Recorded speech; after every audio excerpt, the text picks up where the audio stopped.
हर हर महादेव दोस्तों, भगवान महाकाल आपको और आपके परिवार की रक्षा करें। आज के इस वीडियो में हम जानेंगे कि क्या ब्रह्मा, विष्णु और महेश की भी मृत्यु होती है। अब तक कितने कलयुग बीत चुके हैं, हम किस कलयुग में जी रहे हैं। वीडियो में आगे बढ़ने से पहले अगर आप भी महाकाल के भक्त हैं तो कमेंट में हर हर महादेव जरूर लिखें। जिस तरह दिन और रात बदलते रहते हैं, जिस तरह घड़ी की सुई अपने समय को दोहराती रहती है, उसी तरह हर एक युग की अपनी आयु होती है। एक युग के बीत जाने के बाद दूसरे युग का आगमन होता है। सनातन धर्म ग्रंथों के अनुसार समय के महाचक्र में अब तक 27 कलयुग बीत चुका है।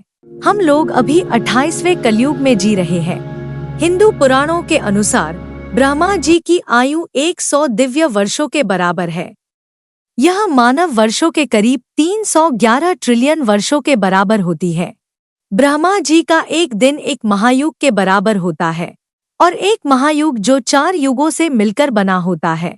इसी बात से आप अंदाजा लगा सकते हैं कि ब्रह्मा जी की भी एक आयु होती है। इस निर्धारित समय के बाद ब्रह्मदेव परब्रह्म में विलीन हो जाएंगे और फिर से नए ब्रह्मा बनाए जाएंगे। अर्थात परब्रह्म परमेश्वर एक ही है जिनसे त्रिदेव का जन्म हुआ है। परब्रह्म परमेश्वर निराकार है, वही अपने अलग अलग रूपों में सृष्टि का निर्माण और प्रलय करते हैं। अभी हम जिस कलयुग में जी रहे हैं उसकी आयु 4,32,000 वर्ष बताई गई है।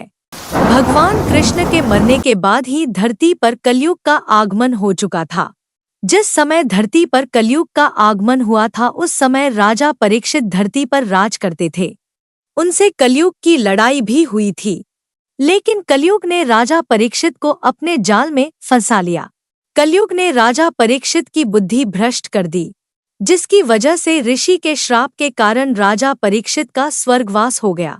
उसके बाद कलयुग मनमाने ढंग से धरती पर राज करने लगा। मर्यादा पुरुषोत्तम भगवान राम जानते थे कि कलयुग में जब धरती पर पाप बढ़ने लगेगा तब कलयुग समय से पहले ही धरती को पाप से ढक देगा। इसीलिए उन्होंने हनुमान जी से कहा कि जब तक कल की अवतार नहीं हो जाता है तब तक आप पृथ्वी पर रहकर कलयुग को नियंत्रण में रखिए। कलयुग में बहुत सारे भक्त हुए हैं जिन्हें हनुमान जी ने दर्शन दिए हैं। कल की पुराण के अनुसार कलयुग के अंत में शैतानों का शैतान, पहले उत्पन्न हुए सभी राक्षसों से क्रूर और महाधूर्त कली या काली का जन्म होगा। पृथ्वी के सभी राजा कली दानव के ही अधीन होंगे। कली दानव का वध करने के लिए ही भगवान विष्णु 10वां और अपना अंतिम कल की अवतार लेंगे। जैसे जैसे वर्ष बीतते जाएंगे पृथ्वी नारकीय ग्रहों की तरह हो जाएगी। लोगों का भगवान की भक्ति में रुचि खत्म हो जाएगी।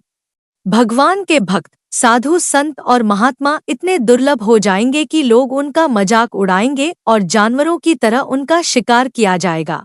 संतों से ईर्ष्या करने वाला कली भक्तों को दंडित करेगा और उनके धार्मिक परंपरा को नष्ट कर देगा। कलयुग के प्रभाव के कारण अधिकांश मनुष्य पहले से ही लालची और व्यभिचारी हो जाएगा। वे आसानी से कली दानव की बातों में आ जाएंगे। चारों ओर पाप का ही बोलबाला होगा।